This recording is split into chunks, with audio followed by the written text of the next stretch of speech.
कभी आपने सोचा है कि ऐसा क्यों होता है कि जब एक कैरम के गोटी को एक उसी के जैसे दूसरे गोटी से स्ट्राइक किया जाता है तो पहला गोटी रुक जाता है और दूसरे गोटी को एग्जैक्टली सेम वेलोसिटी मिलता है और वो आगे की तरफ चलने लगता है। वही जब हम एक कैरम के गोटी को स्ट्राइकर से, जो कि उससे बहुत ज्यादा मास रखता है, उससे स्ट्राइक करते हैं तो स्ट्राइकर इमीडिएटली नहीं रुकता है। वैसे ये स्ट्राइकर जो रुक रहा है इसके पीछे का कारण फ्रिक्शन है। फ्रिक्शन नहीं होता तो ये आगे बढ़ते जाता। आप देखें यहाँ कलिजन के बाद भी ये थोड़ा आगे बढ़ा है और फ्रिक्शन के कारण ये रुक गया है। और वहीं पर अगर कोई हम मैसिव ऑब्जेक्ट रखते हैं, जैसे कि यहां पर ये वुडन ब्लॉक, और हम कैरम के एक गोटी से स्ट्राइक करते हैं उसे, जबकि गोटी का मास उससे काफी कम होगा, तो वो गोटी जो है वो रिबाउंड करके वापस आता है। इसके पीछे के रीजन को समझने के लिए हमें समझना होगा कि इलास्टिक कलिजन में एग्जैक्टली होता क्या क्या है, और साथ ही साथ इलास्टिक कलिजन में फाइनल वेलोसिटीज का इनिशियल वेलोसिटीज और मासेस के साथ क्या रिलेशन होता है। वैसे यहां पर जो भी कलिजन दिखा वो तो इलास्टिक कलिजन नहीं है, नियरली इलास्टिक कलिजन है। लेकिन हम उन इक्वेशन से ये समझ सकते हैं कि ऐसा क्यों होता है। तो फिर चलिए देखते हैं कि दो बॉडीज के बीच अगर इलास्टिक कलिजन होगा तो उन दो बॉडीज का फाइनल वेलोसिटीज हम कैसे पता करेंगे, बशर्ते हमें पता हो दो बॉडीज का मास क्या है और इनिशियल वेलोसिटीज क्या क्या है। तो चलिए देख लेते हैं। इलास्टिक कलिजन होगा तो दो बॉडीज, एक तो मान ले ये बॉडी जो कि मान ले u1 इनिशियल वेलोसिटी से मूव कर रहा है, ध्यान दे वेलोसिटी है ये, और एक और बॉडी ये u2 वेलोसिटी से इस डायरेक्शन में मूव कर रहा है। तो ये वेलोसिटी है तो डायरेक्शन इसका इस डायरेक्शन में होगा, तो न्यूमेरिक वैल्यूज के साथ अगर डील करेंगे तो उसे नेगेटिव कंसीडर किया जाएगा। फॉर एग्जांपल अगर u2 3 मीटर पर सेकंड हुआ तो फिर उसे नेगेटिव 3 मीटर पर सेकंड कंसीडर करना होगा। और साथ ही साथ इसका मास मान लेते हैं m1 है और इसका मास है m2। इन दोनों का होता है कलिजन। तो मान लेते हैं यहां पर ये दो बॉडीज कोलाइड कर रहे हैं और कलिजन के बाद ये बॉडी इस डायरेक्शन में मूव करने लगा, इस डायरेक्शन में, और इसका फाइनल वेलोसिटी v1 हुआ, और साथ ही साथ ये बॉडी जो है ये इस डायरेक्शन में मूव करने लगा, इसका फाइनल वेलोसिटी v2 है।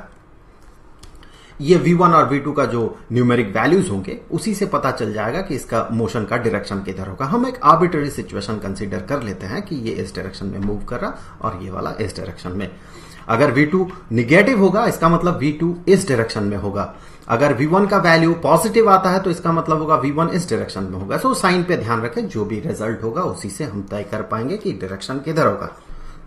तो जैसे कि हमने इससे पहले बात किया है कि इलास्टिक कलिजन में होता क्या है कि मोमेंटम के साथ साथ एनर्जी भी कंजर्व्ड रहता है। तो सबसे पहले मोमेंटम जो है ये कंजर्व्ड रहेगा, मोमेंटम ये कंजर्व्ड रहेगा। सो जैसे ही मोमेंटम कंजर्व्ड है ये कहा गया, सो यहां से हम कह सकते हैं कि जो इनिशियल मोमेंटम होगा, टोटल मोमेंटम पूरा सिस्टम का, इस पूरा सिस्टम का इनिशियल टोटल मोमेंटम जो कि होगा m1u1 प्लस m2u2, ये बराबर हो जाएगा कलिजन के बाद जो इसका मोमेंटम होगा। तो कलिजन के बाद इस सिस्टम का जो मोमेंटम होगा, ये तो मास इसका m1 है, इसका मास m1 है और इसका मास m2 है। तो कलिजन के बाद जो मोमेंटम होगा ये होगा m1v1 plus m2v2, total momentum. साथ ही साथ एनर्जी जो है वो भी कंजर्व्ड रहेगा। सो एनर्जी भी कंजर्व्ड है। सो एनर्जी, यही होता है ना इलास्टिक कलिजन में, एनर्जी लॉस नहीं करता है ड्यूरिंग कलिजन। सो एनर्जी ये भी कंजर्व्ड रहेगा। सो एनर्जी भी कंजर्व्ड है, इसका मतलब हम कह सकते हैं कि initial energy, initial total kinetic energy जो है, दैट मीन कलिजन से पहले इस सिस्टम का काइनेटिक एनर्जी हाफ इंटू पहले बॉडी का मास इंटू इसका जो स्पीड है, सो u1 एज स्पीड इसका square, plus half into m2 into u2 का स्क्वायर, दैट मीन इसका काइनेटिक एनर्जी, ये बराबर होगा फाइनल काइनेटिक एनर्जी के, इसके काइनेटिक एनर्जी के, टोटल काइनेटिक एनर्जी के। So half into m1 into v1 squared plus half into m2 into v2 square.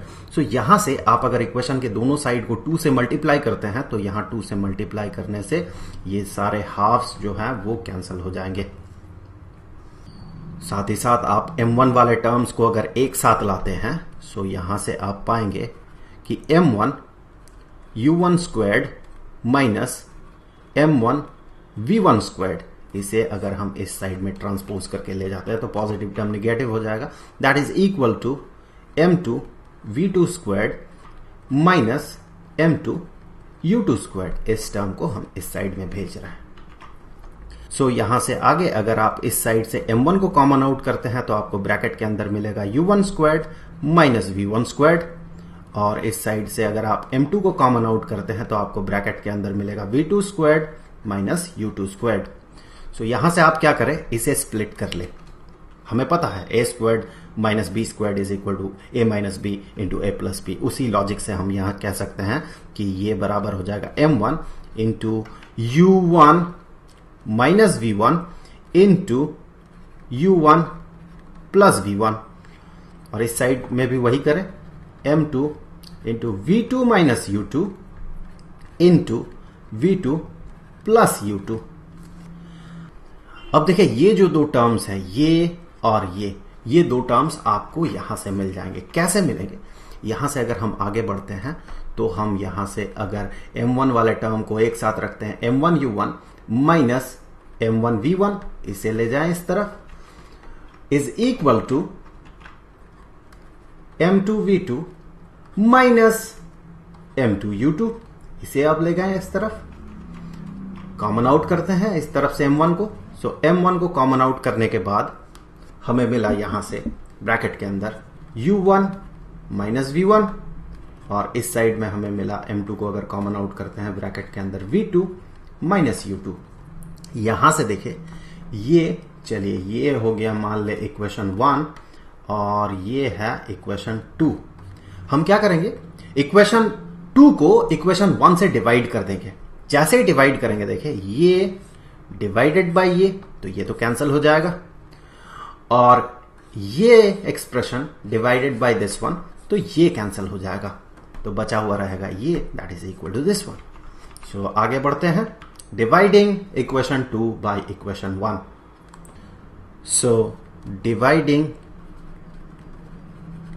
Equation 2 by equation 1, हमें क्या मिलेगा फिर, जैसा कि हमने बात किया है, मैं पूरा नहीं लिखूंगा, u1 plus v1 is equal to u2 plus v2, plus है तो इसीलिए बॉदर करने का जरूरत नहीं, v2 प्लस u2 है या फिर u2 प्लस v2 है। हमें क्या पता करना है, हमें पता करना है v1 और v2, that mean final velocities. यहां से देखें कलिजन के बाद ये इसका वेलोसिटी है, ये इसका वेलोसिटी है, v1 और v2 चाहिए। हमें पता है u1 और u2 क्या क्या है, वो गिवन है, उसी के फंक्शन में हमें इन्हें रिप्रेजेंट करना है इन दोनों को। तो यहां पर देखें, यहां सारे वेरिएबल्स हैं, 2 अननोन वेरिएबल्स हैं। वैसे आप यहां से देखें तो बेहतर समझ में आएगा। यहां देखें तो सारे वेरिएबल्स नोन है एक्सेप्ट v1 और v2। तो इसी एक इक्वेशन से अगर हम या तो v1 या फिर v2 पता करना चाहे, चलिए अगर हमारा टारगेट है v1 पता करना, तो यहां से अगर हम v2 को v1 से सब्सटीट्यूट कर देते हैं, एक हमें एक्सप्रेशन मिलेगा v2 is equal to something, v2 is equal to this one minus u2। वही v2 का वैल्यू अगर हम यहां पर सब्सटीट्यूट कर दें तो पूरे इक्वेशन से v2 गायब हो जाएगा, सिर्फ v1 रहेगा, जिसे कि हम आगे पता कर सकते हैं। तो वही करेंगे हम यहां से आगे। अब हम v2 के लिए इक्वेशन बना लेंगे, that is equal to u1 plus v1 minus u2। तो ये मान ले इक्वेशन 3 हो गया। इस वैल्यू को, v2 के इस वैल्यू को हम सब्सटीट्यूट करेंगे यहां पर। तो from conservation of momentum, conservation of linear momentum, चूंकि हमें ये पता था तो हम उसी को कॉपी करके यहां पर रखेंगे। सो यहां पर जैसे कि हमने बात किया था, एज वी नो,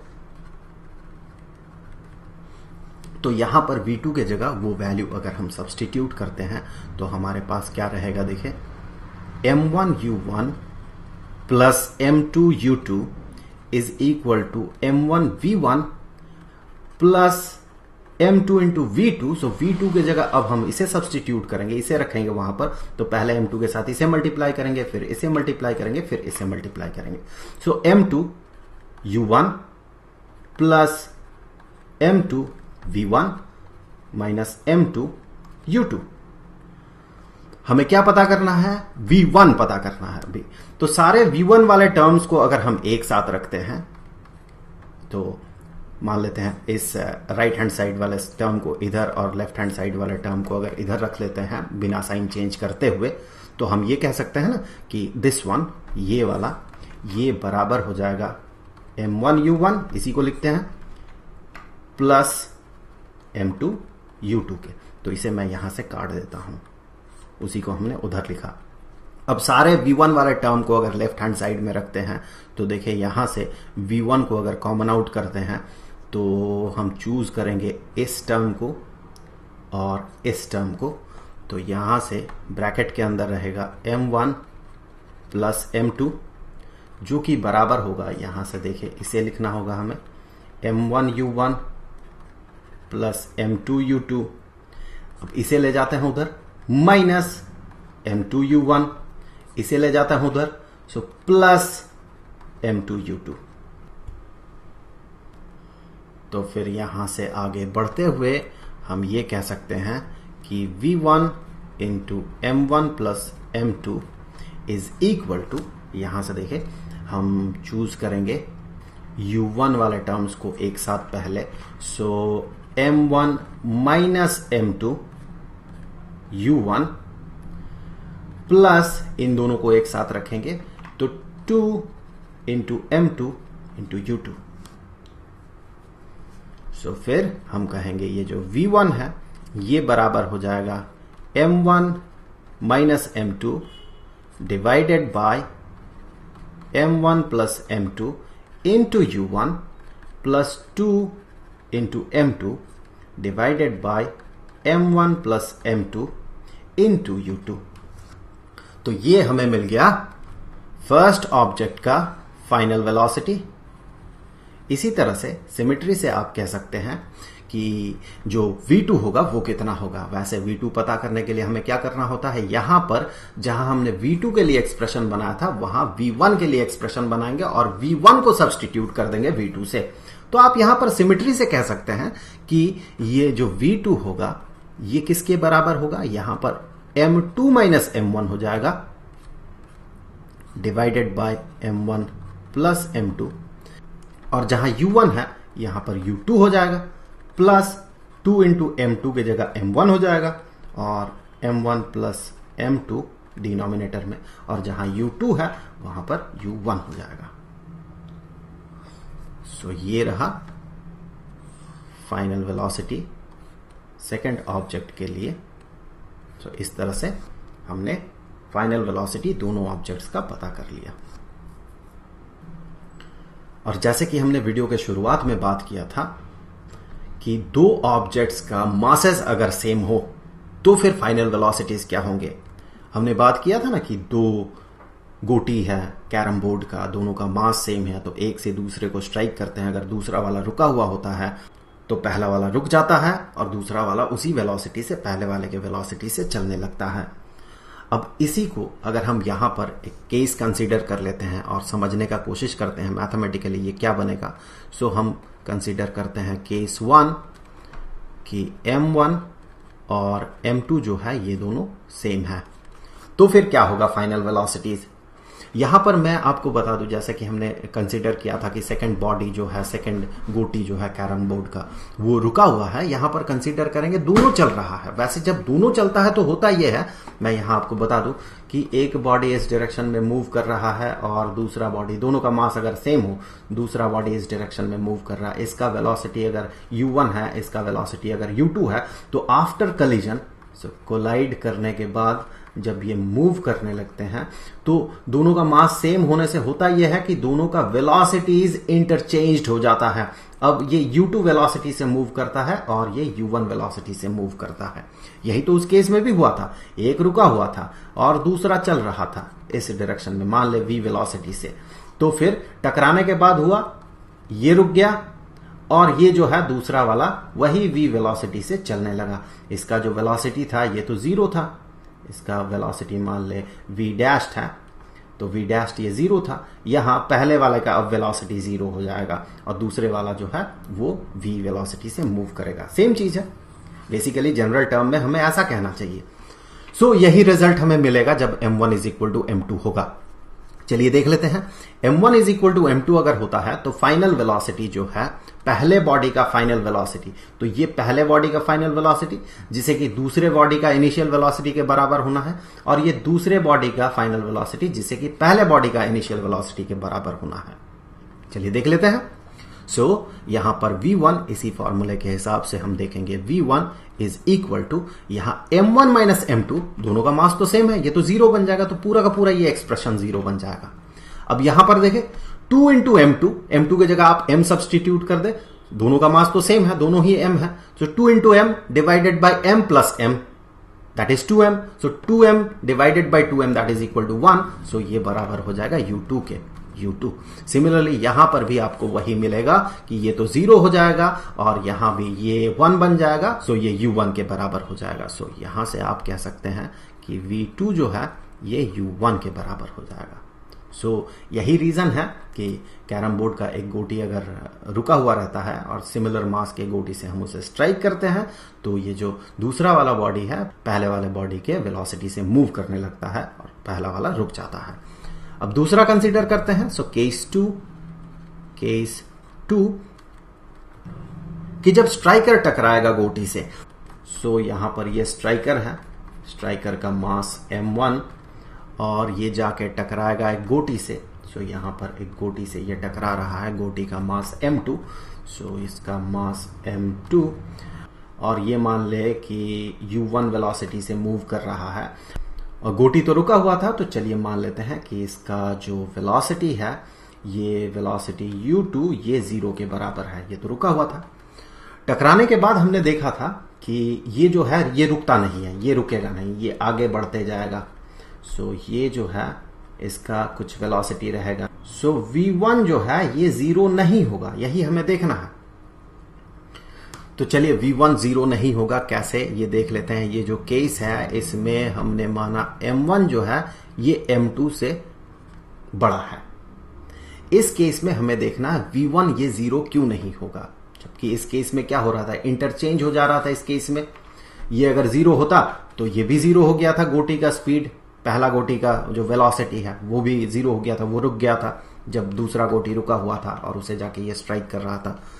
तो यहां पर देखें v1 के लिए अगर आप एक्सप्रेशन फिर से देखते हैं, सो v1 के लिए m1 माइनस m2, तो ये तो एग्जिस्ट करेगा, so it has some finite value m1 minus m2 divided by m1 plus m2 into u1 भी एग्जिस्ट कर रहा है, इसमें भी कुछ वेलोसिटी है, पर u2 ये जीरो है, सो ये पूरा का पूरा एक्सप्रेशन जीरो बन जाएगा। दैट मीन ये जीरो नहीं बना, ये जो है ये जीरो नहीं बना, ये एक फाइनाइट वेलोसिटी है, इसीलिए स्ट्राइकर रुकता नहीं है। यहीं पर एक एक्सटेंडेड केस हम कंसीडर कर लेते हैं इसी का, सो इसे मैं केस 3 नाम दे देता हूं कि ये जो बॉडी है m1 पहला बॉडी दूसरे बॉडी से बहुत बहुत ज्यादा मैसिव है। एग्जाम्पल के तौर पे मान ले कि एक ड्रम रखा हुआ है, छोटा सा ड्रम रखा हुआ है और एक बहुत बड़ा सा ट्रक आके इससे टकराता है। सो इस केस में हम मान सकते हैं पहला बॉडी का जो मास है ये दूसरे बॉडी के मास से काफी ज्यादा है। तो इस केस में होता यह है टकराने के बाद कि इसका जो भी वेलोसिटी रहता है, मान लीजिए v वेलोसिटी से अगर मूव कर रहा है तो टकराने के बाद इसका वेलोसिटी डबल हो जाता है। सो इसे मान लेते हैं ये u1 वेलोसिटी से मूव कर रहा और ये u2 जो है ये जीरो है, तो टकराने के बाद का जो वेलोसिटी होता है सो ये v2 इसका जिससे कि ये मैसिव ऑब्जेक्ट आके टकरा रहा है, ये बराबर हो जाता है 2 इंटू u1 के दुगने वेलोसिटी से मूव करने लगता है ये। सो देख लेते हैं इस इक्वेशन के हिसाब से क्या होगा। तो अब हम बात कर रहे हैं दूसरे बॉडी के मोशन के बारे में। सो ये दूसरा बॉडी जो है उसका मोशन, सो उसके लिए ये वाला इक्वेशन हम यूज करेंगे। सो ये दूसरे बॉडी का मोशन, तो इस स्पेशल केस में हम ये पाएंगे कि इसका जो वेलोसिटी होगा v2, सो यहां से ये u2 तो 0 था तो इसे कंसीडर ही नहीं करते हैं। अब देखिए ये वाला जो टर्म है इसमें 2 इंटू m1 डिवाइडेड बाय यहां m1 प्लस m2। अब m2 तो नेग्लिजिबली स्मॉल है m1 के रेस्पेक्ट में, तो हम सिर्फ m1 को कंसीडर कर रहे हैं क्योंकि इसे जोड़ने से कुछ ज्यादा फर्क पड़ेगा नहीं, इसका मास इतना कम है दूसरे बॉडी का, इंटू u1। सो यहां से आप देखिए ये m1 और m1 कैंसिल हो जाएगा और आप पाएंगे कि ये जो v2 है ये v2 ये बराबर हो जाएगा 2 इंटू u1 के, जिसपे कि हमने बात किया था अभी। अब जो एक केस हमने कंसीडर किया था कि अगर मैसिव बॉडी रुका हुआ रहता है और पहला बॉडी एक कम मास का बॉडी अगर उससे आके टकराता है तो क्या होगा, जैसे कि हमने शुरू में ही देखा था वीडियो के कि मैसिव बॉडी जो है उसमें कुछ खास फर्क नहीं पड़ेगा, लेकिन पहला बॉडी जो है जो कि हल्का है जिसका मास कम है वो रिबाउंड कर जाता है। तो यहां पर केस 4 हम मान रहे हैं कि m1 जो है इसका मास बहुत बहुत कम है m2 के रेस्पेक्ट में, और साथ ही साथ ये छोटा सा जो मास है m1 ये जाके टकरा रहा है एक हेवी ऑब्जेक्ट के साथ। सो यहां पर ये हेवी ऑब्जेक्ट है, बहुत मैसिव ऑब्जेक्ट m2 काफी बड़ा है। तो जब कोलाइड करेगा तो कोलाइड करने के बाद इसमें कोई खास फर्क नहीं पड़ेगा अगर ये रुका हुआ है तो, वैसे जिस वेलोसिटी से मूव कर रहा है उसी वेलोसिटी से ये मूव करेगा क्योंकि इसके पास उतना मोमेंटम है ही नहीं कि वहां जाके इसमें इंपैक्ट डाल पाए वो। तो ये अगर इनिशियली मूव कर रहा है u1 वेलोसिटी से और u2 जो है ये अगर 0 हुआ तो फिर आफ्टर कलिजन हम ये पाएंगे कि ये रिबाउंड करके वापस आएगा।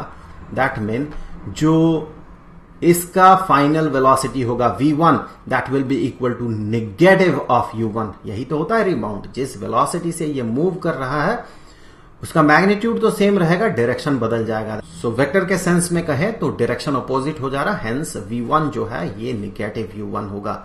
तो इसी फॉर्मूला से देख लेते हैं कैसे होगा। हम क्या पता लगाएंगे, हम v1 पता लगाएंगे यहां पर। सो v1 पता लगाने वाले हैं तो यहां से कॉपी कर लेते हैं यहां से v1 वाले एक्सप्रेशन को। सो कर लिया हमने कॉपी और हम करेंगे यहां पर पेस्ट, इसी को हम यूज करने वाले हैं। तो देखिए यहां पर क्या बता रहा है, ये फाइनल वेलोसिटी v1 जो होगा ये बराबर होगा m1 माइनस m2, जबकि m1 m2 से बहुत बहुत छोटा है तो इसे इग्नोर कर दे m1 को। So negative m2 divided by m1 plus m2, यहां भी हम m1 को इग्नोर कर देंगे। So that is equal to m2 u1, और u2 तो 0 है, यहां से देखिए u2 0 है, तो u2 जब 0 है तो पूरा का पूरा ये एक्सप्रेशन 0 हो जाएगा। सो यहां से देखिए यहां से हम कह सकते हैं कि v1 is equal to negative u1। तो आई थिंक